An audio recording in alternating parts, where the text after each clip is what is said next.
Arazoser, Agamu, Arazopua, Belzavon Nanesen, Zora Besugen, Focus Besugeni, no presque chance, c'était ma mignonnie de esta Barzendon.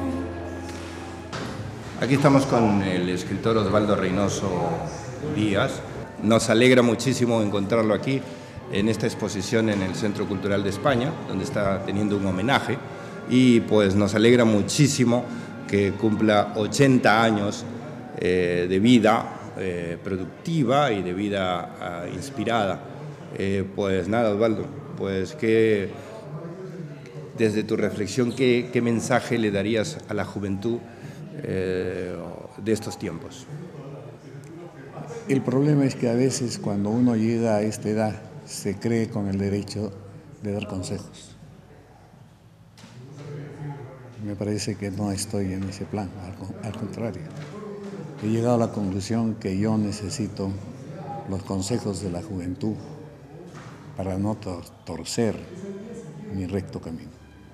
El tema que se va a desarrollar hoy tiene que ver con la novela de madurez de Osvaldo Reynoso, la gran novela de Osvaldo, cuyo contexto tiene que ver con las protestas de la Plaza Tiananmen en 1989.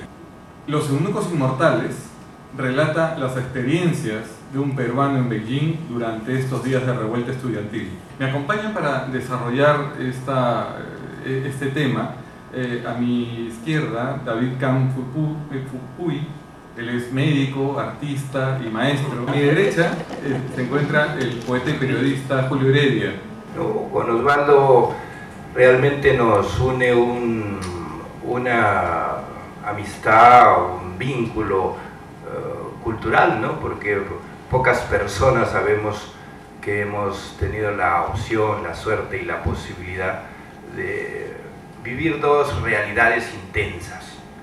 Una realidad peruana muy intensa, en un tiempo en la que era muy intenso también, y pues una realidad china muy intensa. Yo creo que Osvaldo en toda su obra busca siempre el lenguaje que aproxime a hacer ver a los demás qué cosa es la felicidad a partir de una búsqueda personal. Queríamos preguntarle, ahora que tenemos oportunidad, Osvaldo, al cumplir 80 años, ¿cómo se ve la vida? Igualito cuando tenía 7, 8 años.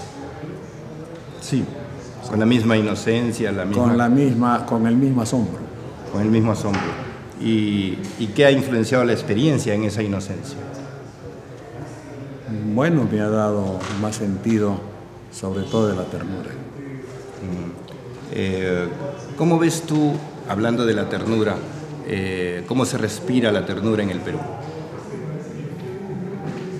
Es una pregunta muy difícil de contestar.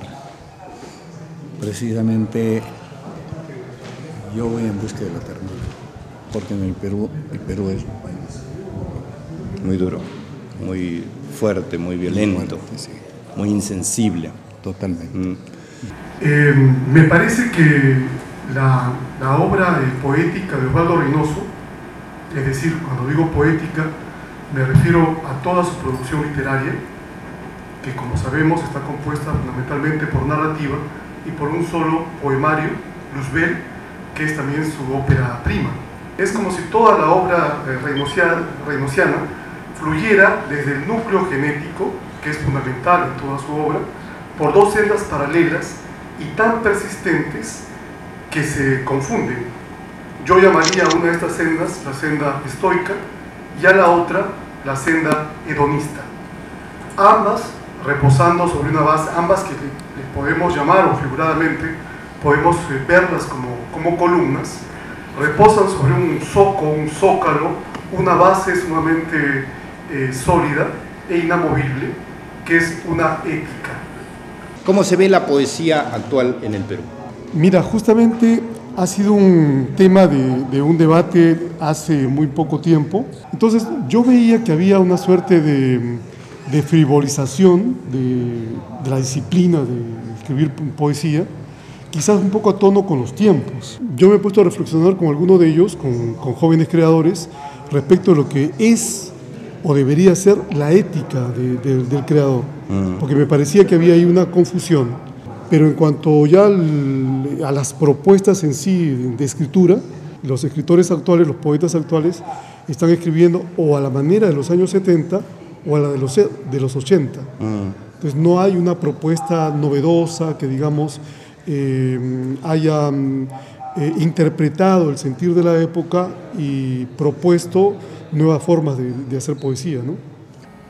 Entonces me preguntarán, ¿cómo es que yo escojo el título de mis libros? Entonces yo pensé, en todos los gobiernos siempre hay asesores. Estos asesores tienen un perfil bajo y son los que gobiernan. En la antigua China, cuando una persona quería pedir un favor al emperador, tenía que hacerle un regalo. Por lo general, el regalo era una doncella. Imagínense la cantidad de vírgenes que llegaban al palacio imperial.